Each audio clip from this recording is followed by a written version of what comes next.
Assalamu alaikum. As we have done with inspection of the respiratory system, now we will discuss about palpation, percussion, and auscultation. And let's see what is palpation. Palpation is lightly touching or applying pressure to body parts to note size, shape, mobility, and pain of the masses or abnormal tissue. Palpation is also done to assess for tenderness, masses, and lesions.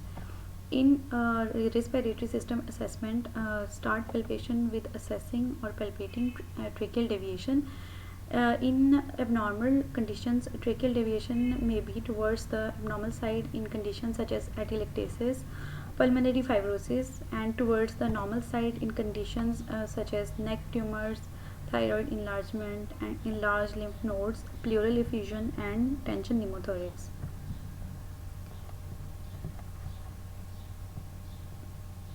On the lung field, also assess for crepitus sound. These are crackling sensation on palpation, and they may be due to subcutaneous emphysema in which air leaks into the subcutaneous tissue. Palpate the lung field for tactile or vocal phreatitis, increased vibration. These are increased vibration over areas of consolidation and decreased or absent over areas of pleural effusion or pneumothorax, obstructed bronchus, fibrosis, and COPD. Assess the tactile phreatitis and ask the patient to say 99s and palpate over the lung field.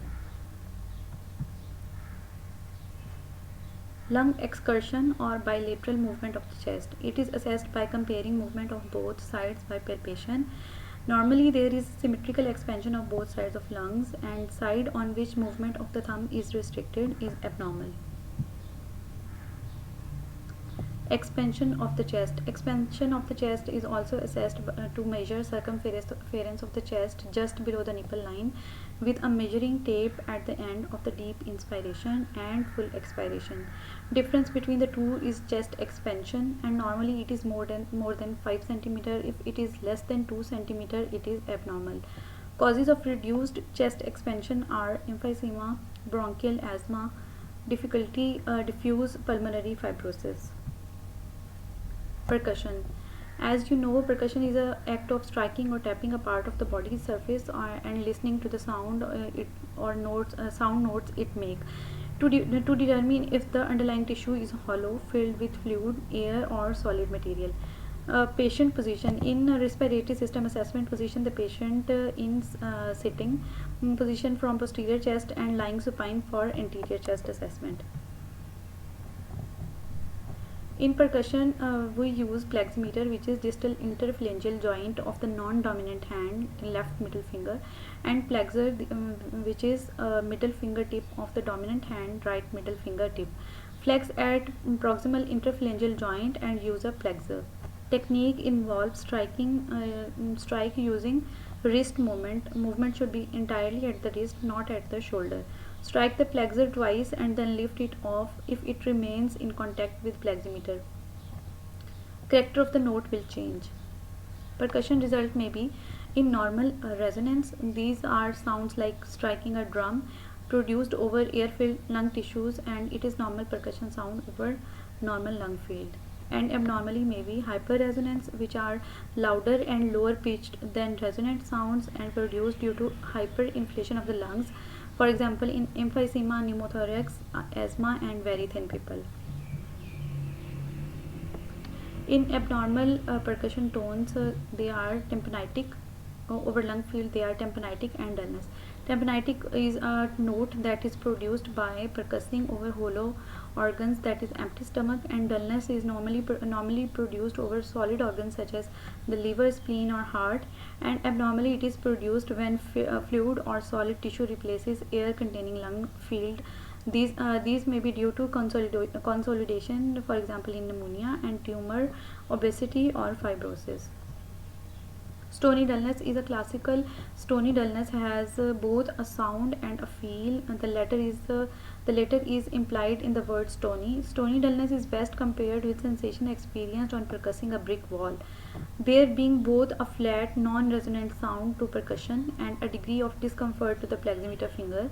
It is frequently associated with pleural effusion.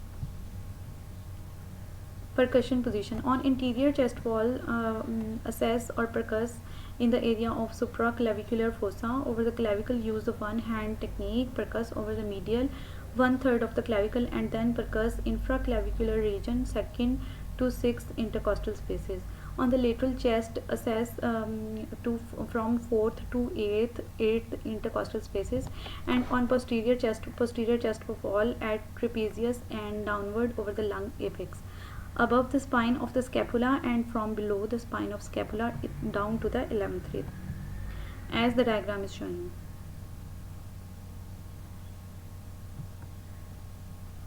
Diaphragmatic excursion. Diaphragmatic excursion is checked for movements of diaphragm. Percuss from lung resonance to dullness over the diaphragm using during both inhalation and exhalation. Check the downward movement of the diaphragm during inhalation. Various pulmonary and abdominal lesions, ascites or trauma may limit the movement of diaphragm.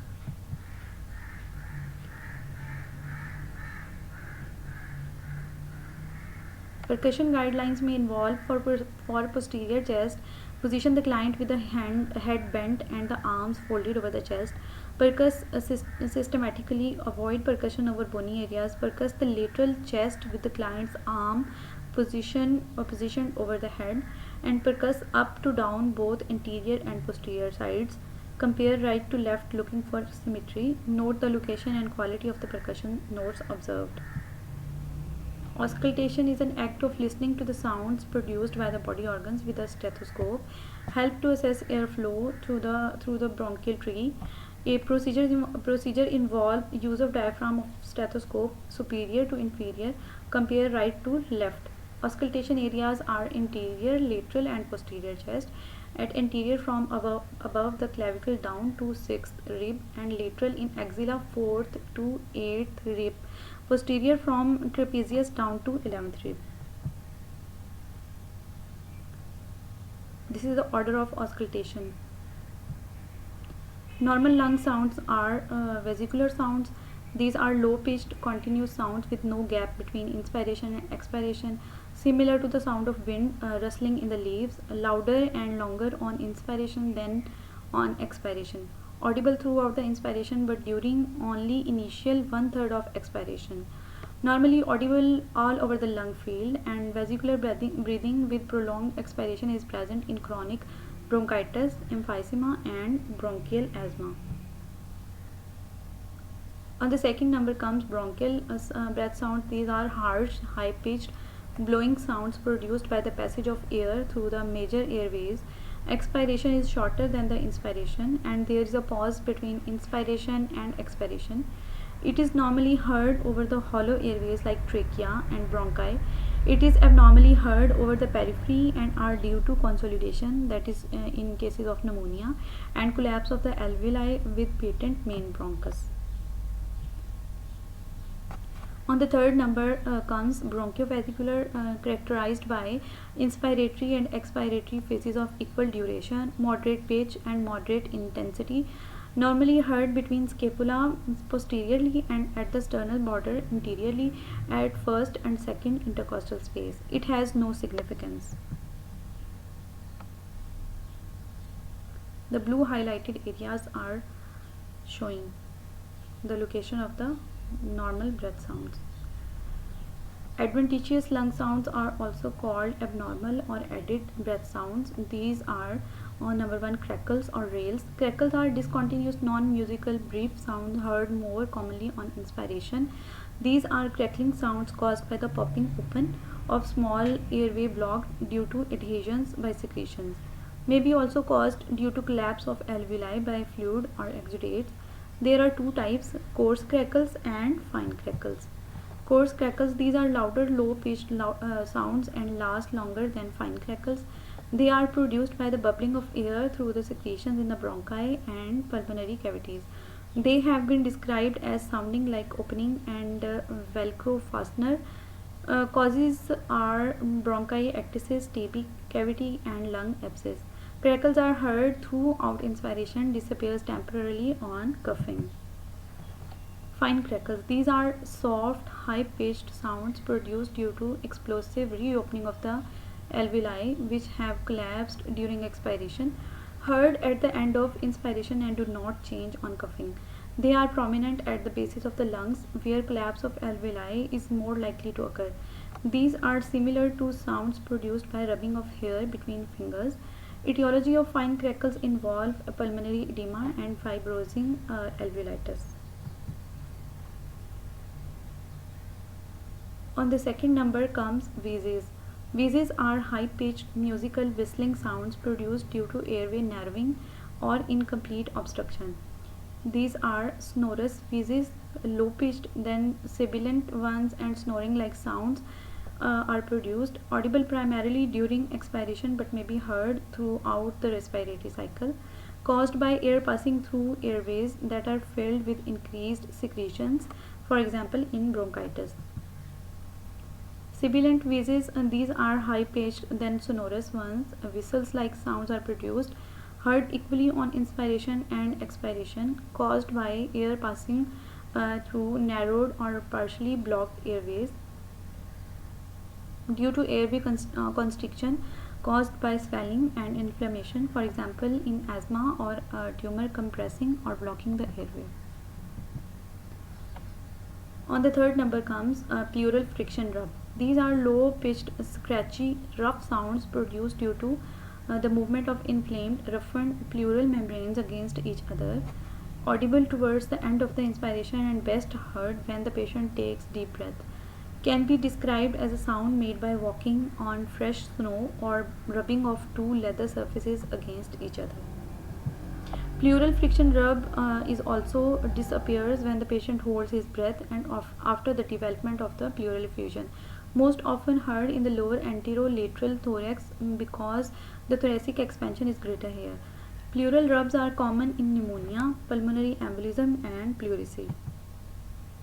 On the fourth number comes stridor. These are high-pitched sounds of short duration resulting from turbulent airflow in the upper airway produced due to partial obstruction of the larynx or trachea and audible prominently in inspiration. Heard difficultly on lung peripheries.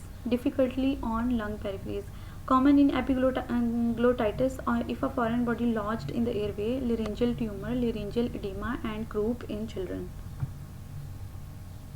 Adventitious lung sounds may also involve bronchi. These are a low-pitched snoring sound associated with uncleared secretions in the larger airway, present both in inspiration and expiration in chronic bronchitis and severe asthma. Bronchi mimic the sound of two rubber bands rubbing together in mild asthma, present only at the end of the expiration. Vocal resonance. It is similar to vocal phreatitis, but it is heard on auscultation.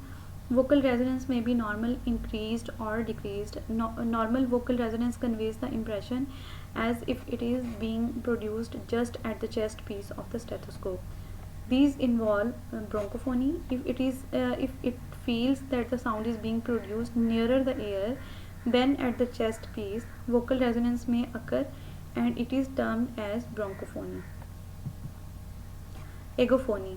Sometimes as nasal quality is added to the sound of vocal resonance with the transition of letter E to A pronounced by the patient.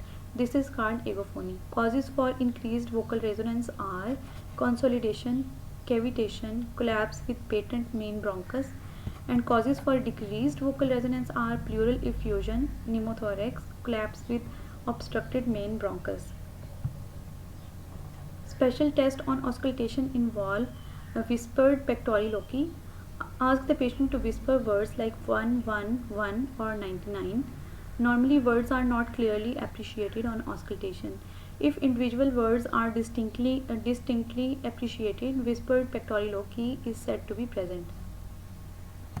On the second number comes forced expiratory time. This involves placing the stethoscope over the trachea and asking the patient to take full deep breath and then expire fully at maximum speed. Note the time taken by expiration. Normally it takes less than 4 seconds. It is prolonged in chronic bronchitis, emphysema and bronchial asthma. This is all about the assessment of respiratory system. Thank you.